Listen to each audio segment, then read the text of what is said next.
ప్రియుడితో live in relation వద్దు అన్నందుకు తల్లి ప్రాణాలు తీసి ఇంట్లోనే పూడ్చిపెట్టింది ఓ కూతురు. ఇప్పుడు హైదరాబాద్లో ఈ ఘటన సంచలనం రేపుతోంది. ఇప్పుడు నేను చెప్తున్న వార్త కొంచెం కఠినంగా ఉండొచ్చు, సున్నిత మనస్కులు కలవరపడవచ్చు, జాగ్రత్తలు తీసుకోవాలని ఆర్టీవీ మీకు సూచిస్తోంది.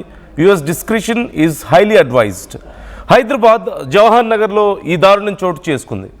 ప్రియుడి కోసం తల్లినే ఒక కూతురు దారుణంగా చంపింది. శవాన్ని అదే ఇంట్లో గొయ్యి తీసి పూడ్చేసింది చేసింది. పెద్ద కూతురు ఫిర్యాదుతో పోలీసులు విచారణ ప్రారంభించారు. అయితే మృతురాలి 2 వీలర్ను అమ్మేందుకు చిన్న కూతురు ప్రయత్నించడంతో అసలు విషయం బయటపడడానికి ఇదొక కారణమైనట్లుగా తెలుస్తోంది. అదే సమయంలో ప్రియుడి పొంతం లేని సమాధానాలతో పోలీసులకు అసలు విషయం అర్థమైంది. పోలీసులు ఎంట్రీ ఇవ్వడంతో నేరాన్ని ఒప్పుకోవాల్సి వచ్చింది. ఇషికా మౌంటీ రాజ్పుత్ ప్రేమను మృతురాలు ఒప్పుకోలేదట. ఈ నేపథ్యంలో ప్రియుడితో కలిసి తల్లిని దారుణంగా హతమార్చింది కూతురు. 10 నెలల తర్వాత నేరస్తులను ఈ 2 వీలర్ పట్టించింది. 2 వీలర్ను ఆ తల్లి యొక్క 2 వీలర్ను అమ్మడానికి ప్రయత్నించారు. ఆ సమయంలో ఈ కేసు విచారణ సందర్భంగా అసలు విషయం బయటపడ్డట్లుగా తెలుస్తోంది. ఈ అంశానికి సంబంధించి మనం డీటెయిల్స్ తెలుసుకుందాం. మా ప్రతినిధి ప్రశాంత్ మనతో జాయిన్ అవుతున్నారు. ప్రశాంత్, డీటెయిల్స్ ఎలా ఉన్నాయి ఈ కేసుకు సంబంధించి? అంటే ఒక 2 వీలర్ అమ్మడానికి ప్రయత్నించినప్పుడు అసలు విషయం బయటకు వచ్చింది అంటూ తెలుస్తోంది. ఓవరాల్ డీటెయిల్స్ ఏంటి కేసుకు సంబంధించి? చేస్తున్నాను. హైదరాబాద్ నగరంలో ఒక వింత ఘటన, లేకపోతే ఏమంటారు విషాద ఘటన. ఇప్పుడు ఒక 2 వీలర్ ద్వారా వివరాలన్నీ కూడా బయటకు వస్తున్నాయి. తీగలాగితే డొంక కదేంది అన్నట్టు 2 వీలర్ అమ్మకానికి వచ్చిన తర్వాత ఆ 2 వీలర్ తోనే అసలు ఈ కథ అంతా కూడా మరి మొదటగా ఏం జరిగిందనే వివరాలన్నీ కూడా ఇప్పుడు తెర మీదకి వస్తున్నాయి. హైదరాబాద్ లో జవహర్ నగర్ లో ఈ దారుణం అయితే చోటు చేసుకుంది.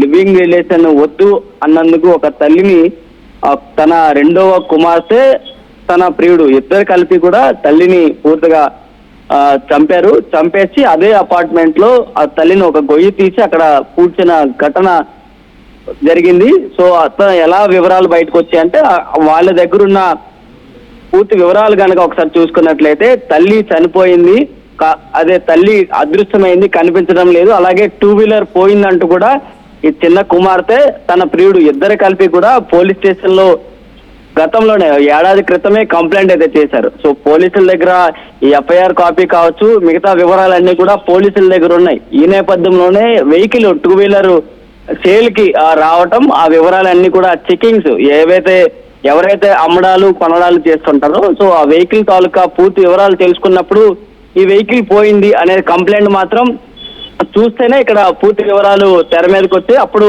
ఆ వివరాలు తీసుకుంటూ పోలీసులు కూడా పూర్తిగా ఎంక్వైరీ అయితే చేశారు. ఎంక్వైరీ చేసేటప్పుడు ఆ 2వ కుమార్తె తాలూకా అబ్బాయి లవర్ ని పట్టుకున్న తర్వాత పూర్తి వివరాలు అక్కడి నుంచి నెమ్మదిగా ఒకటి వచ్చాయి. దాని తర్వాత తన 2వ కుమార్తెను కూడా అక్కడ ఎంక్వైరీ చేసినప్పుడు సో మొత్తంగా ఏం జరిగిందనే పూర్తి వివరాలు కూడా ఒకటొకటిగా నెమ్మదిగా ఒప్పుకున్నారు. సో ఇప్పుడు ఆ ఇద్దరిని కూడా అదుపులోకి తీసుకుని అది పూర్తి వివరాలు కూడా ఎంక్వైరీ చేసే కోణంలో కూడా పోలీస్ అధికారులు ముందుకు వెళ్తున్నారని చెప్పుకోవాలి. సో ఇప్పుడు కూడా పోలీస్ అధికారులు పూర్తి ఇంట్రాగేషన్ కోణంలో ఆ ఇద్దరి ఇంట్రాగేషన్ తో పాటు అక్కడ ఎక్కడ శవాన్ని పూడ్చారనే కోణంలో కూడా తవ్వకాలు కూడా చేపడుతూ ముందుకెళ్తున్నారని చెప్పుకోవచ్చు. నందు ప్రస్తుతానికైతే రైట్.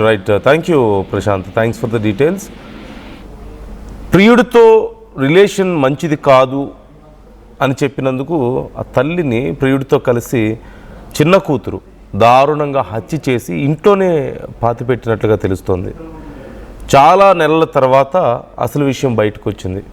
ఆ తల్లికి సంబంధించిన ఒక 2 వీలర్ని అమ్మడానికి వాళ్ళు ప్రయత్నించినప్పుడు అక్కడ పట్టుకొని పోలీసులు ప్రశ్నిస్తే అక్కడి నుంచి కూపీలాగితే అసలు విషయం బయటపడ్డట్లుగా తెలుస్తుంది. ఈ అంశానికి సంబంధించి మీ అభిప్రాయాలు ఎలా ఉన్నాయి? కామెంట్ చేసే ప్రయత్నం చేయండి.